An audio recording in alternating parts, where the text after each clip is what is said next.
Hello students, कैसे हो आप सब? क्या हालचाल आपके? गुडविल चैप्टर के अंदर जितनी भी थ्योरी बन रही है उनको समझने वाले हैं गाइस। तो आइए समझते हैं। Goodwill is nothing more than the possibility that the old customer visit old place. अब गुडविल किसको बोला गया है कि जो हमारे ओल्ड कस्टमर है, जो हमारे पुराने ग्राहक है, वो पुराने प्लेस पर ही आते रहेंगे। ठीक है, पुरानी जगह पर ही आते रहेंगे। एक बार कोई कस्टमर आया, वो बार बार आता रहेगा। ठीक है, तो इसी को क्या कहा गया है? गुडविल कहा गया है। ठीक है, ये किसने बोला है? लॉर्ड एल्डन ने। ठीक है बात। Goodwill is the benefit and the advantage of a good name और रेपुटेशन ऑफ ए बिजनेस। एक कोई बिजनेस है, उसकी रेपुटेशन और गुड नेम, ठीक है, उसका नाम, उसकी वजह से बार बार ग्राहक आ रहे हैं। ठीक है, ओल्ड कस्टमर ओल्ड प्लेस पर आ रहे हैं बार बार। ठीक है, उसका बेनिफिट हम ले रहे हैं, एडवांटेज उठा रहे हैं, है ना, हमारा प्रॉफिट इंक्रीज हो रहा है उसकी वजह से। उसी को क्या कहा गया है? गुडविल बोला गया है। अब नेचर ऑफ गुडविल की बात करें तो गुडविल क्या है? Intangible assets. इंटेंजिबल एसेट्स का मतलब क्या है? Can not be touch and seen. जिसको छुआ नहीं जा सकता है, देखा नहीं जा सकता है, उसको इंटेंजिबल बोलेंगे। तो गुडविल को देखा जा सकता है और छुआ जा सकता है क्या? नहीं। ठीक है बात। आगे है नोट फिक्टिशियस एसेट्स। अब फिक्टिशियस एसेट्स का मतलब है कि जिसकी रियल वैल्यू नहीं होती है। बताओ, गुडविल की रियल वैल्यू नहीं है क्या? बिल्कुल है। तो कैसे समझते हैं कि एग्जांपल से। ये हमारा बिजनेस है, ठीक है, 10 ईयर से हम चला रहे हैं इसको, ठीक है, और सेम टाइप का बिजनेस कोई डालना चाहता है। अब इस तरह का बिजनेस डालने के लिए उसको इन्वेस्टमेंट करना पड़ेगा 1 करोड़ रुपए का। ठीक है, 1 करोड़ में वो सेम टाइप का बिजनेस स्टेब्लिश्ड कर सकता है, लेकिन हम सोल्ड करेंगे 1.5 करोड़ रुपए में। अब बताओ, ये 50 लाख ज्यादा ले रहे हैं हम, वो किसके ले रहे हैं? गुडविल के ले रहे हैं। क्यों? क्योंकि हमारे पुराने ग्राहक होंगे, ठीक है, वो ग्राहक भी उसके पास शिफ्ट हो जाएंगे। समझ में आई बात आपको? तो गुडविल की वैल्यू होती है। समझ में आई आपको? ये क्या है? Valuable assets. वैल्यूएबल एसेट्स मतलब क्या कि ये ऐसे एसेट्स है जिससे हमारा प्रॉफिट इंक्रीज होगा गुडविल से। जैसे हमने ये कस्टमर भी दिए थे हमारे बिजनेस के साथ, है ना, ठीक है, नेम और रेपुटेशन भी दे रहे हैं उस बंदे को, है ना, जो दूसरे व्यक्ति को हम बेच रहे हैं, तो वो फायदा उठाएगा, है ना। तो ये हो गई वैल्यूएबल एसेट्स। No depreciation. अब समझना, गुडविल के ऊपर डेप्रिसिएशन नहीं लगता है, अमोर्टाइजेशन लगता है। मतलब सर, जो हमारी इंटेंजिबल एसेट्स होती है उनके ऊपर अमोर्टाइजेशन लगता है। ठीक है बात। और जो हमारी टेंजिबल एसेट्स होती है, जैसे फर्नीचर हो गया, मशीन हो गया, है ना, ठीक है, इनके ऊपर डिप्रिसिएशन लगता है, जो क्लास 11th में आपने पढ़ा था, डिप्रिसिएशन। ठीक है, वही चीज है यहां पर। आगे समझना, factor affecting the value of goodwill. ऐसे कौन कौन से फैक्टर है जो गुडविल को इफेक्ट करते हैं? तो देखो यार, फेवरेबल लोकेशन। अब फेवरेबल लोकेशन का मतलब क्या है कि आप जंगल में कोई शॉप खोल के बैठ जाओ, क्या ग्राहक आएंगे वहां पर? नहीं आएंगे। और अगर मार्केट में खोल के बैठोगे तो जरूर आएंगे ग्राहक। समझ में आई बात आपको? Efficient management. एफिशिएंट मैनेजमेंट मतलब क्या कि किसी ऑफिस में गए आप, ठीक है, और आपकी कोई सुन ही नहीं रहा वहां, ठीक है, आपकी ओर ध्यान ही नहीं है किसी का, ठीक है, तो क्या आप उस जगह पर दोबारा जाओगे? नहीं जाओगे, क्योंकि मैनेजमेंट वहां का अच्छा नहीं है। आगे है फेवरेबल कॉन्ट्रैक्ट्स। अब फेवरेबल कॉन्ट्रैक्ट्स का मतलब क्या है कि आपको गवर्नमेंट से कोई कॉन्ट्रैक्ट मिला है कि हमें इतना रॉ मटेरियल जो है चाहिए, ठीक है।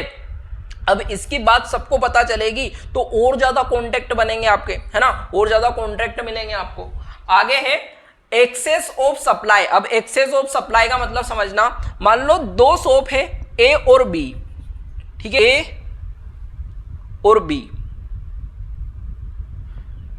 अब दोनों मैन्युफैक्चरिंग करते हैं। अब ए कंपनी है, इसके पास में ही इसको जो भी ये मैन्युफैक्चर करता है उसका रॉ मटेरियल इसको अवेलेबल होता है, इजीली हो जाता है। जबकि बी कंपनी है, उसको इजीली रॉ मटेरियल अवेलेबल नहीं हो पाता है, इसको दूर जाना पड़ता है, ठीक है, और वहां पर भी पॉसिबिलिटी नहीं है कि रॉ मटेरियल इसको मिले। तो मुझे बताओ, गुडविल किसकी अच्छी हो जाएगी? ए की हो जाएगी। इसके कस्टमर को लगेगा कि हाँ, हमारा जो प्रोडक्ट है वो हमें टाइम पर मिल जाता है इस कंपनी का, इस कंपनी का नहीं मिलता है। तो बताओ, ए कंपनी की गुडविल अच्छी होगी। समझ में आ गई बात आपको? आगे समझना, क्वालिटी। Quality of product. मुझे बताओ अच्छी क्वालिटी का प्रोडक्ट आपकी गुडविल को बढ़ाएगा, है ना, ठीक है, गुडविल बनाने में मदद करेगा, है ना। फेयर प्राइस पॉलिसी, अब फेयर प्राइस पॉलिसी का मतलब क्या है कि एक बार किसी ग्राहक को ऊंची कीमत में आप गुड्स बेच दो, ज्यादा कीमत में गुड्स बेच दो, जो 10 रुपीज की चीज है उसको 20 रुपीज में या 15 रुपीज में बेच दो, दोबारा आएगा क्या? वो नहीं आएगा। समझ में आई बात? सर्विस आफ्टर सेल, आपने कोई प्रोडक्ट बेचा है उसके बाद उनकी कंप्लेन, उनकी ग्रेवियंस है उसको सुनना, ठीक है, और उनकी समस्या का समाधान करना, है ना।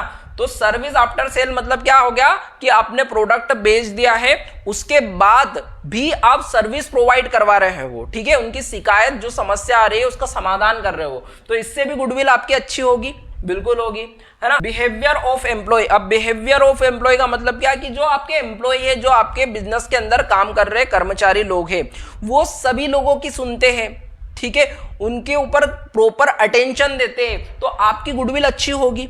अगर वो ध्यान नहीं देते तो आपकी गुडविल खराब हो जाएगी, ठीक है, बात क्लियर है। क्लासिफिकेशन ऑफ गुडविल, इसको आप टाइप्स ऑफ गुडविल भी बोल सकते हो। तो दो तरह की गुडविल है, ठीक है, जैसे हमारा बिजनेस था यहाँ पर अभी जो हमने 1.5 करोड़ में बेचा था, ठीक है, तो क्या हमने उसको सेल्फ जनरेट किया था, है ना, हमने सेल्फ जनरेट किया था उसको। तो एक होती है सेल्फ जनरेट गुडविल, जिसको खुद मेहनत से बनाना, ठीक है, वो सेल्फ जनरेट गुडविल हो जाएगी। दूसरा है परचेज गुडविल, जैसे हमने 1 करोड़ में दूसरे व्यक्ति को बेचा था तो उसकी बुक में वो रिकॉर्ड करेगा, है ना, हम हमारी बुक में रिकॉर्ड नहीं करेंगे। परचेज गुडविल को रिकॉर्ड किया जाता है बुक्स ऑफ अकाउंट में, जबकि सेल्फ जनरेट गुडविल को रिकॉर्ड नहीं किया जा सकता है। इस बात समझ में आ गई आपको क्या होता है?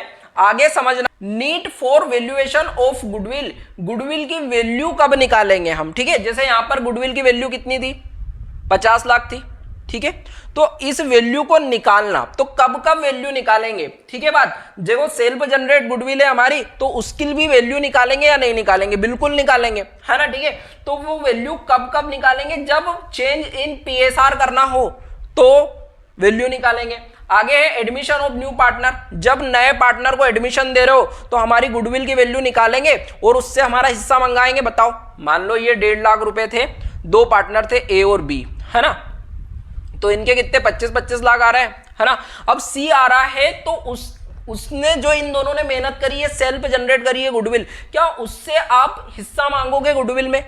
डेफिनेटली मांगोगे। सर बात समझ में नहीं आ रही, आप जैसे जैसे आगे पढ़ते जाओगे और लेक्चर समझ में आ जाएगा सारी की सारी चीजें, ठीक है। Admission of partner, retirement date of partner, मान लो कोई पार्टनर जा रहा है, B जा रहा है, तो इसकी गुडविल के पैसे लेके जाएगा जो इसने मेहनत करी है ना, कैपिटल तो लेके जाएगा ही जाएगा, गुडविल के भी पैसे लेके जाएगा। Death of partner, sale of business, sale of business का मतलब क्या है कि जैसे हमने बिजनेस यहां पर 1 करोड़ का 1.5 करोड़ में बेचा था, 50 लाख ज्यादा एक्स्ट्रा लिए थे, है ना, वो किसकी वजह से? गुडविल की वजह से। तो जब बेचेंगे तब हम गुडविल को क्या करेंगे? निकालेंगे। समझ में आ गई बात।